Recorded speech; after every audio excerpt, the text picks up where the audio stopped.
আমরা সবাই আল্লাহ তাআলার কাছাকাছি হতে চাই, আবার এদিকে আমাদের সেজদা লম্বা না।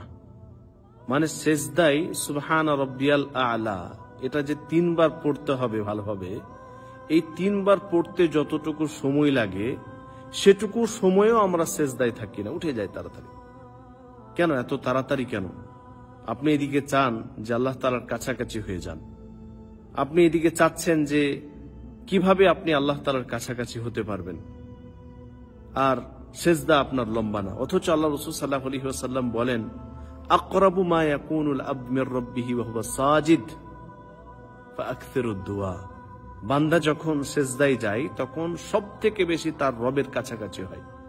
আপনি আমি যখন সেজদায় যাই তখন সবথেকে বেশি আল্লাহ তাআলার কাছাকাছি হয় আমরা। আল্লাহ রাসূল বলছেন ফাআকসিরুদ দুআ, তখন তোমরা দোয়া বেশি বেশি করে করো, লম্বা করে দোয়া করো। তো আপনি আমি আল্লাহ তাআলার কাছাকাছি হয়েছি, আর এই কাছাকাছি হওয়াটা আমাদের জন্য এত ফজিলতপূর্ণ, সে সময় দোয়া করতে বলা হয়েছে। এবং সেজদার স্থানে, সেজদার সময় যখন আপনি সেজদা করেন তখন আল্লাহ সুবহানাহু ওয়া তাআলা দোয়া কবুল করেন।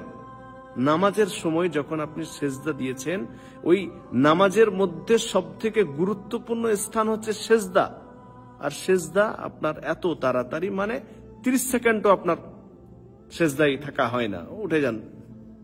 এভাবে তো আল্লাহ তাআলার কাছাকাছি হওয়া যায় না। আপনি যখন বিশেষ করে নিজে সালাত আদায় করছেন, যখন ইমামের সাথে সালাত আদায় করবেন তখন তো বাঁধা, ইমাম সাহেব যতক্ষণ পর্যন্ত সেজদা করবেন সবাইকে লক্ষ্য করে যেভাবে নামাজ পড়াচ্ছেন সেভাবে আপনি সেজদা করে উঠে যাবেন। কিন্তু বিশেষ করে সুন্নত নামাজ যখন পড়বেন বা নফল সালাত যখন পড়বেন, বা রাতের 3য় অংশে উঠেছেন তাহাজ্জুদ সালাত পড়ছেন আপনি, তখন সেজদা লম্বা করে করার চেষ্টা করেন। এত লম্বা করেন যে আপনার কপালে যেন দাগ পড়ে যায়। আপনি এত লম্বা করেন যে সেজদার স্থান আপনার প্রিয় হয়ে যায়, কারণ সেই স্থানটা তো আল্লাহ তাআলার কাছাকাছি হওয়ার স্থান। সে সময় তো আপনি সব থেকে বেশি আল্লাহ তাআলার কাছাকাছি হতে পারেন। তো কেন সেজদা এত সংক্ষিপ্ত, কেন আপনার সেজদা এত শর্ট, এত তাড়াতাড়ি কেন উঠে যান? সে সময় দোয়া করুন, সে সময় দোয়া করুন। যত ধরনের দোয়া আপনার মুখস্থ আছে, সেটা কোনো জিনিস চাওয়ার ক্ষেত্রে যে সমস্ত দোয়াগুলি মুখস্থ করেছেন সেই দোয়াগুলো হোক, পিতামাতার জন্য দোয়া হোক, নিজের সন্তানের জন্য দোয়া হোক, স্ত্রীর জন্য দোয়া হোক, কোন সম্পদ চাইছেন, টাকা পয়সা চাইছেন, কোন নিয়ামত চাইছেন, সেজন্য দোয়া হোক, যেটাই আপনার মুখস্থ আছে, যেটাই আপনি চান, যেটাই আপনার মুখস্থ আছে সেই দোয়া আপনি পড়তে থাকুন।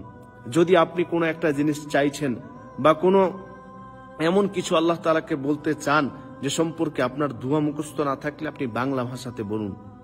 আল্লাহ তাআলাকে আপনি সেজদারত অবস্থায় বাংলাতেই দোয়া করুন। সেজদার যেই দোয়া রয়েছে বিশেষ দোয়া, সেই দোয়া পড়ার পর আপনি আরবিতে যে সমস্ত দোয়া আছে সেগুলো পড়ুন। যেরকম ধরেন রব্বানা আতিনা ফিদ দুনিয়া হাসানা ওয়া ফিল আখিরাতি হাসানা ওয়া কিনা আযাবান্নার, এটা পড়লেন। পিতামাতার জন্য দোয়া, সেটা পড়লেন। তারপরে আরো বিশেষ কিছু দোয়া মুখস্থ আছে, সেই দোয়া পড়লেন। আল্লাহুম্মা ইন্নী আসআলুকা ইলমান নাফিআ ওয়া রিজকান তাইয়্যিবা, এটা মুখস্থ আছে, এটা পড়লেন। যেটা আপনার মুখস্থ আছে সেই আরবি দোয়া পড়ার পর বিশেষ কিছু যখন চাইছেন বা চাইতে চাচ্ছেন তখন আপনি বাংলা ভাষাতে বলুন এবং আল্লাহ তাআলার কাছে চান। কারণ সব থেকে বেশি আল্লাহ তাআলার কাছাকাছি হয়েছেন, সে সময় দোয়া লম্বা করে করুন। সে সময় এতক্ষণ পর্যন্ত আপনি দোয়া করুন যে আপনি সেই স্থানটার মানে এত ভালো লেগে যাবে, এত প্রিয় হয়ে যাবে যে সেই স্থানটা সবসময় মনে হবে যে আমি সবসময় সেজদায় যাই, সবসময় সালাতের সেই স্থানটা আপনার প্রিয় হয়ে যাবে। কোনো একটা নামাজের আরকান বা নামাজের কোন একটা অংশ যদি আপনার প্রিয় হয়ে যায়, বিশেষ করে সেজদা, তাহলে তো নামাজের দিকে আপনি ছুটে আসবেন। এই যে আমরা বলি না অনেক সময়, যেটা হাদিসে স্পষ্ট আছে, আপনারা শুনেন অনেক সময়, যে এক সালাতের পরে আরেক সালাতের আপনি অপেক্ষা করবেন। অপেক্ষা তো এভাবে আসবে, তাই না? নামাজের প্রতি ভালোবাসা থাকতে হবে, সেজদার প্রতি ভালোবাসা থাকতে হবে, তবেই তো আপনি নামাজের প্রতি ছুটে আসবেন। আপনার ভালো লাগাটা সেখানে কাজ করেছে, কারণ আপনি অন্য সময় তো সেজদা করছেন না, বাজারে আছেন, বাড়িতে আছেন, যেখানে সেখানে আছেন, সে সময় তো সালাত আদায় করছেন না। তো সেই সেজদার স্থান আপনার এত প্রিয় হয়ে গেছে যে আপনি সে সময় দোয়া পড়েন, বিভিন্ন ধরনের দোয়া পড়েন, আল্লাহ তাআলার কাছাকাছি হয়ে যান। ফলে সে সময়টা আপনার এত প্রিয় যে নামাজ আপনার মানে অপেক্ষা করাচ্ছে। নামাজের জন্য আপনি অপেক্ষা করে বসে আছেন যে কখন আবার আজান দিবে, কখন জোহরের সালাত পড়ে এলাম, আবার আসরের আজান দিবে, আবার নামাজে যাব, সুন্নত পড়বো মসজিদে গিয়ে, তারপরে ফরজ পড়বো, আবার আল্লাহ তাআলার কাছাকাছি হব। কখন আমরা সুন্নত সালাতগুলি আদায় করতে পারবো? রাতের এশার সালাত পড়ে এলাম, ঘুমাতে গেলাম, তখন এই নিয়ত করে ঘুমাতে গেলাম যে ফজরের আগে আমি কিছুক্ষণ আগে ওঠার চেষ্টা করব, কারণ ওই সময়ে সুবহানাল্লাহ সুবহানাল্লাহ, ওই সময় প্রথমত একটা গুরুত্বপূর্ণ সময়। আল্লাহ সুবহানাহু ওয়া তাআলা প্রথম আসমানে আছেন, আমরা জানি সকলে হাদিস। তো ওই সময়টা একটা প্রিয় স্থান। দ্বিতীয়ত ওই সময় আপনি নফল সালাত, তাহাজ্জুদ সালাত পড়েন, সেই সময়ে সেজদারত অবস্থাটা আপনার প্রিয়।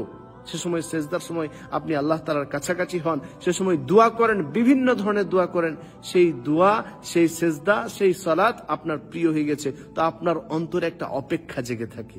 এটাই হচ্ছে সালাতের আসল ইন্তজার, অপেক্ষা।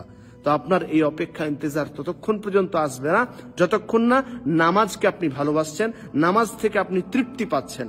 ফলে আমরা যখন নামাজ পড়ব, যখন সেজদারত অবস্থায় আমরা থাকব, তখন বেশি বেশি করে দোয়া করব, বেশি বেশি করে একনিষ্ঠতার সাথে বুঝে, যে ইবাদতটি আপনি করছেন সেটা বুঝে মনোযোগ দিয়ে একনিষ্ঠতার সাথে আপনাকে সেই ইবাদত করতে হবে।